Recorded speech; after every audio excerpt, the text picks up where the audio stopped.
سب سے پہلے تو میں معذرت چاہوں گا. کس چیز کی معذرت؟ کہ پچھلے 2 ہفتے یا شاید 3 ہفتے سے ایشیا کپ چل رہا تھا، اور میرے سارے دوست ساتھی یہاں جو بیٹھے ہوئے ہیں یہ میرے سے ناراض تھے کہ میں ان سے بات کیوں نہیں کر رہا تھا اور میں انڈین میڈیا سے کیوں بات کر رہا ہوں. تو معذرت اس کی کہ میں نے یہ سوچا تھا کہ جب انڈین میڈیا میں کوئی خبر چھپتی ہے اور ہم اس کو یہاں شائع کرتے ہیں تو میرا پہلا ری ایکشن یہ ہوتا ہے کہ یہ تو انسپائرڈ خبر ہے، بیکاز انڈیا کا میڈیا بڑا نیشنلسٹک ہے. ان کو جو BCCI لیک کرتا ہے، جس قسم کے اینگل سے وہ کرتا ہے وہ چلا دیتے ہیں، اور کچھ لوگ ہمارے یہاں اٹھا کے اس کو چلا دیتے ہیں، اس کی کریڈیبلٹی بننی شروع ہو جاتی ہے. تو میں یہ دیکھ رہا تھا کہ انڈین میڈیا میں بہت سی غلط خبریں چھپ رہی تھیں اور مجھے احساس تھا کہ یہ کہیں سے لیک ہو رہی. اب انڈین میڈیا کو نیوٹرلائز کرنا بڑا ضروری تھا. اگر میں آپ سے بات کرتا کیا میں چاہتا ہوں تو انڈین میڈیا نے پھر یہاں سے سٹوری اٹھانی تھی، اور وہاں کی جو آڈینس ہے اس نے سوچنا تھا یہ تو انسپائرڈ سٹوری ہے، یہ تو پاکستانی میڈیا بھی وہی کر رہا ہے جو انڈین میڈیا کرتا ہے. تو اس لیے میں نے یہ سوچا کہ جہاں ہم نے کھیلنا ہے، جس ٹرف کے اوپر ہم نے کھیلنا ہے، مجھے وہاں انڈین میڈیا کو اپنی سائڈ پہ لینا ضروری ہے، وہاں آرگیومنٹ دینا بڑا ضروری ہے تاکہ ان کو اس بات کا احساس ہو کہ جو میں کہہ رہا ہوں اس کے اندر وزن ہے اور میں فیئر بات کر رہا ہوں. اور مجھے بڑی خوشی ہے کہ by and large I succeeded in convincing the Indian media کہ یہ جو ہائیبرڈ ماڈل ہے یہ ایک سولوشن ہے، یہ بلیک میل نہیں ہے، کچھ اور نہیں ہے، یہ ایک سولوشن ہے ایک ایسی ایشو کا جو کہ ڈیکیڈ اوور ایک پرابلم بنا ہوا ہے انڈیا پاکستان کا، اور اس کو حل کرنے کے لیے میں نے یہ سولوشن دی ہے. اور میرا خیال ہے کہ بہت حد تک میں کامیاب رہا اس میں، اور اس کا نتیجہ جو ہے وہ آج کل آپ کے سامنے آیا کہ ایشین کرکٹ کونسل نے فائنلی ہماری تجویز مان لی. اب صورت یہ ہے کہ صورتحال یہ کہ پچھلے اکتوبر میں ACC نے اناؤنس کر دیا تھا کہ ایشیا کپ پاکستان میں نہیں ہوگا، ایک نیوٹرل وینیو میں ہوگا، سارے کا سارا. راجہ صاحب تھے یہاں، انہوں نے ایک موقف لیا. جب میں آیا تو اس وقت ایک اور ٹویٹ آ گئی یا پریس ریلیز آ گئی کہ جی ایشیا کپ کا شیڈیول بھی جو ہے وہ بھی انہوں نے بنا کے شائع کر دیا. تو آپ کو یاد ہوگا میں نے ایک چھوٹی سی پیاری سی ٹویٹ کی تھی تنظیم کہ اچھا تو آپ نے اگر یہ سارا کچھ کر دیا تو فلانا فلانا بھی آپ کر دیں ہمیں پوچھے بغیر، ہم ہوسٹ ہیں تو آپ وہ بھی کر دیں وہ بھی کر دیں. تو اگر اتنا کچھ کر رہے ہیں تو اس سے پھر تھوڑا بہت انڈین میڈیا کے اندر تھوڑی سی BCCI کی کھچائی ہوئی، بٹ کم از کم موقع مل گیا ٹو انگیج. اب میں آپ کو بتاؤں وہ انگیجمنٹ بڑی مشکل تھی، بہت مشکل تھی، کیونکہ ہم سمجھتے ہیں کہ انڈیا کا بڑا کلاؤٹ ہے ICC میں، تو آپ سوچئے کہ ACC میں کتنا کلاؤٹ ہوگا. ہمیں ایگزیکٹو کمیٹی میں بھی ہمیں نہیں بٹھایا ہوا، اور خود ہی سارے فیصلے ہوتے ہیں وہاں سے 3-4 ایشین کنٹریز جو ہے وہ فیصلے کر لیتے ہیں، ہمیں پوچھا بھی نہیں جاتا. یہ ہو رہا تھا یہاں، اور یہ کب سے ہو رہا تھا. تو ایک تو یہ ساری ایشوز کو لینا تھا، کھڑا کرنا تھا، اور پھر وہ جو ان کا فیصلہ تھا کہ سارے کا سارا ایشیا کرکٹ کونسل کا جو ایشیا کپ ہے وہ ایک ہی نیوٹرل وینیو پہ ہوگا، اس کو بھی پھر کاؤنٹر کرنا تھا. میں آپ کو بتاؤں اس میں بڑی محنت کرنی پڑی ہمیں، دھکے لگے،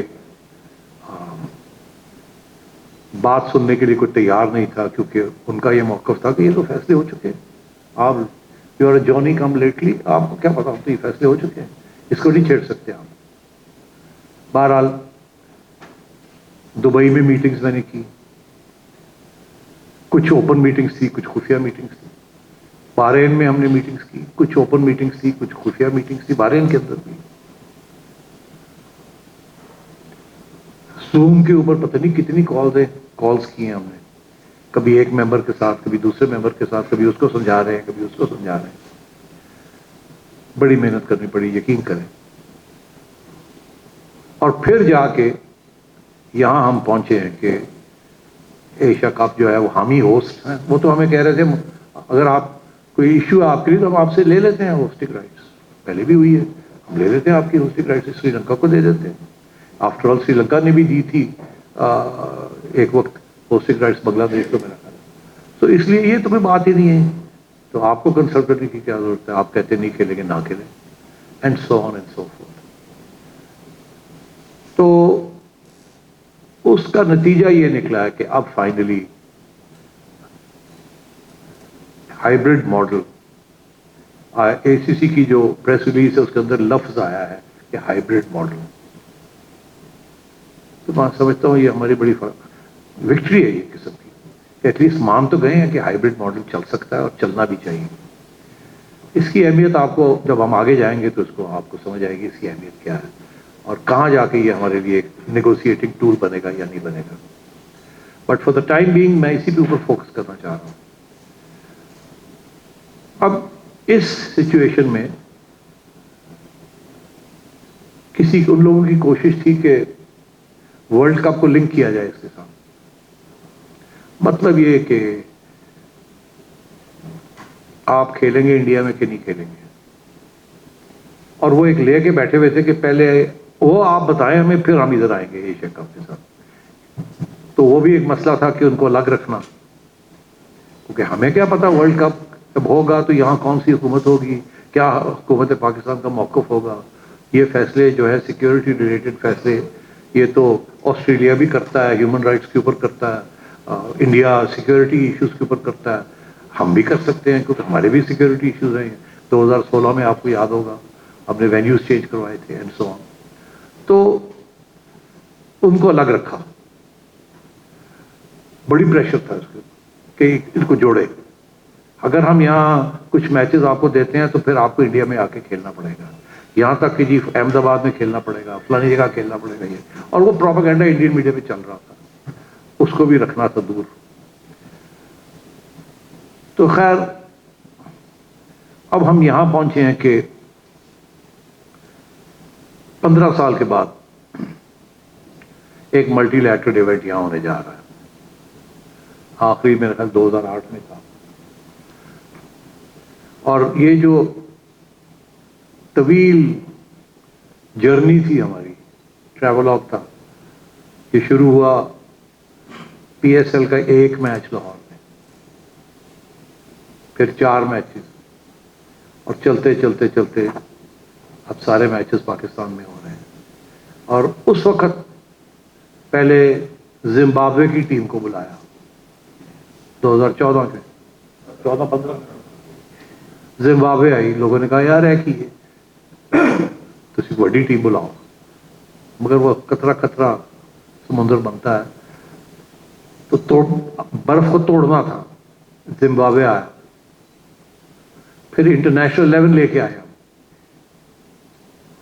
اس کے بعد میں سری لنکا گیا اور میں نے جا کے سری لنکا کو کہا کہ آپ کے اوپر جو کچھ ہوا تھا 2008 میں، اب وقت آ گیا کہ آپ واپس پاکستان آئیں. آپ آئیں گے تو راستہ کھلے گا ہمارے لیے، اور میں گارنٹی کرتا ہوں آپ کو کہ ہماری سیکیورٹی بڑی اچھی ہے، وی آئی پی پریزیڈنشل سیکیورٹی. اور پھر میں نے انہیں یاد دلایا کہ جب سری لنکا کے اندر سول وار ہو رہی تھی تو ساری دنیا کے کرکٹنگ نیشنز نے وہاں جانے سے انکار کر دیا تھا. پاکستان واحد کنٹری تھی، ہم نے جا کے کولمبو میں کھیلے جب بم بھی پھٹ رہے تھے. تو میں نے جب ان کو یہ یاد دلایا کہ اب وقت آ گیا ہے کہ یو او اس، تو مجھے یاد ہے وہ ایک ریسیپشن تھی جہاں میں نے یہ بات کہی. تو اس کے بعد chairman of the Sri Lankan cricket board وہ آئے، انہوں نے کہا جی یہ آپ نے جو بات کی ہے یہ بڑی درست ہے، یہ صحیح ہے، ہم اپنا موقف ابھی چینج کرتے ہیں، ہم بھی آئیں گے ایک میچ کھیلنے. میں نے کہا تھا ایک میچ کھیلیں آ کے، پھر دیکھا جائے گا بعد میں. تو وہ آئے. اس کے بعد پھر آپ نے دیکھا ویسٹ انڈیز کو ہم لے کے آئے، کراچی میں 3 میچز کروائے، اور پھر راستہ آہستہ آہستہ کھلنا شروع ہو گیا. اور یہ جرنی بڑی مشکل تھی، مگر آج یہ پہلا ملٹی لیٹرل ایونٹ جو ہے کم از کم ہمیں اس کا حصہ ملا ہے. اور صورتحال یہ تھی جیسے میں نے آپ سے کہا ہمیں کچھ بھی نہیں مل رہا تھا، یہاں تک وہ کہہ رہے تھے کہ ہوسٹنگ رائٹس بھی آپ سے لے لیں گے اگر آپ بات نہیں مانیں گے تو. اگر وہ ہماری ہائیبرڈ ماڈل کی بات نہ مانتے تو آپ سوچیے ایک بہت بڑی کرائسس ہو جانی تھی، کیونکہ کرائسس تو یہی ہو رہی تھی نا کہ یا تو پھر ہم اسی یا لمحے پہ جاندے یا پھر اسی اکھا دکھاندے۔ اگر ہم بوائیکاٹ کرتے تو اس کے ریپرکشنز پھر آگے ورلڈ کپ میں ہونے تھے، ورلڈ کپ کے بعد چیمپئنز ٹرافی میں ہونے تھے، پھر آئی سی سی میں ہونے تھے، ہر قسم کے اس میں خطرے تھے۔ وہ ایک کیلکولیٹڈ رسک تھی کہ ہم اپنا کیس پریزنٹ کریں گے، مگر یہ پیچھے ضروری ہے کہ یہ بات بھی چلتی ساتھ ساتھ چلنی چاہیے اور سب کو سمجھائیں گے۔ تو خیر اللہ کا بڑا شکر ہے کہ ہم کامیاب ہو گئے، کیونکہ ہم نے جو فارمولا پیش کیا تھا وہ مڈل گراؤنڈ تھی، اس میں کوئی جیت ہار نہیں تھی، مگر ایک ریشنل راستہ ہم دکھا رہے تھے کہ آگے جا کے اس طریقے سے بھی مسئلے حل ہو سکتے ہیں۔